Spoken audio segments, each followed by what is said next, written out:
Hello and welcome to your astrology and spirituality overview for Thursday, the 31st of December. So as we bring the curtain down on this epic year, I think the thing we'd all agree is we don't need any dramas.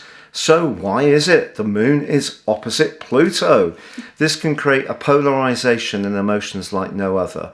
If you have this in your natal chart, it's possible at times you do find it difficult to find a nice balance between the more sensitive, receptive and giving energies of the moon and the power that comes from Pluto. Any opposition with Pluto across the major inner planets, or any planet to be honest, is incredibly powerful in a natal horoscope.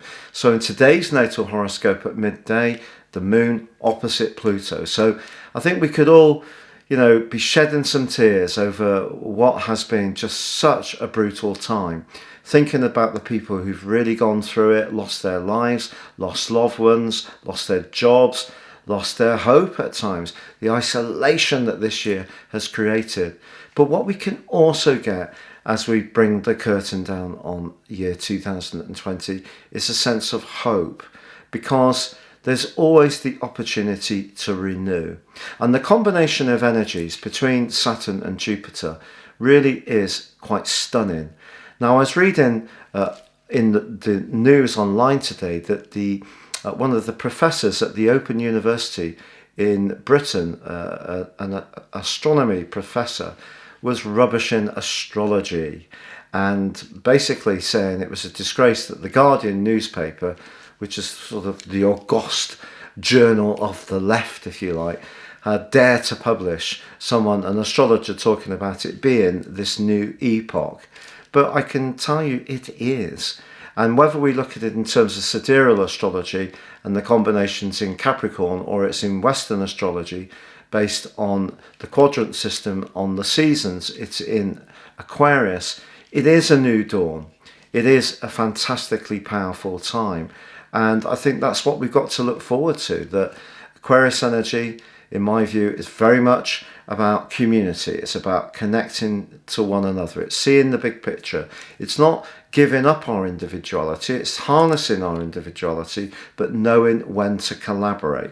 And that's really going to be the big mission for us all over the next few years, as opposed to the constant seeking of more and more material gain pleasure in terms of physical pleasures. So I think it's going to become more about our ideas, our belief systems, and our ability to connect to others. So I do think that this is a time to look forward as well as very reverentially look back on what has been such a tough year.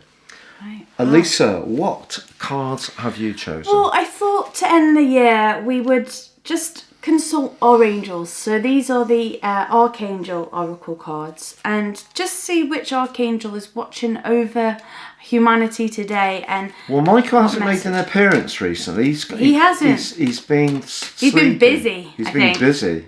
Right, Archangel Ariel comes up. The Okay. word on this card is courage.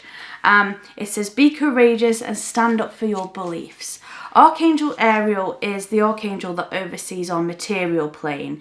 So anything to do with where we live, our finances, animals, the environment, nature, really wants to encourage us to look after our beaches, our rivers, our streams, our forests. Great one. And to have the courage to stand up against things that might not be right. We're all entitled to have a different point of view.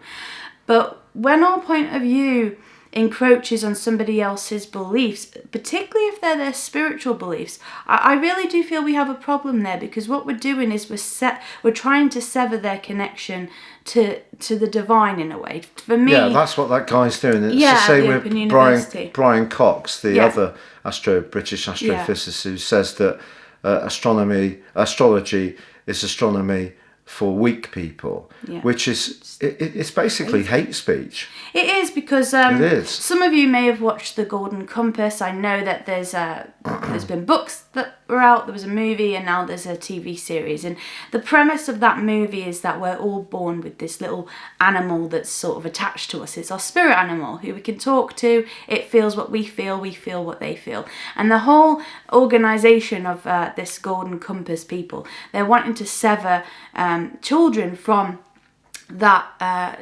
spiritually innate part of themselves. And I do feel that even though that is a fantastical story, that does happen. You know, we're not meant to be these cardboard cutout people that are put into this, sausage factory and just come out the same.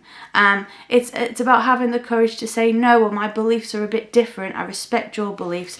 Please respect mine. Which is very Aquarius, isn't it, really? It is about humanity. It is about higher beliefs. And, Jesus wasn't very impressed with some things, was he? No, I mean, Jesus was Jewish. He was a preacher. He was preaching from the age of, 12. He was a very spiritually advanced person. But the reason he wanted to change things up, even though he was Jewish and he believed in the Jewish faith, he didn't like the way some things were being run at that time. And so things were changed and shifted. Well, he wrecked the church, the temple, didn't he? Yeah, because, people were selling things in the temple of a rest day, which he thought was a disgrace. He thought, you're being hypocritical. So there you go. There's that physical dimension about money, our obsession with wealth and status and ever bigger houses and all the rest of it, balanced against what's really important, which is people and good balanced, fair, a fair way of living, so we can live all in harmony with it. Might sound very idealistic, but we could and half do with some of that at the moment. Definitely. Well, thank you for joining us today and since we started the show, we started the show actually on the back of COVID. So we started in April because we thought it would, might be a way of providing a little bit of some kind of a different perspective really on what was going on then. And the show has just gone on from then. We have got some different ideas we're going to be trying in the next few months. But for now, we wish you all the very best for next year. And thank you so much for all your time and company in the past. And from the A team, it is goodbye from me. And it's goodbye from us. Goodbye.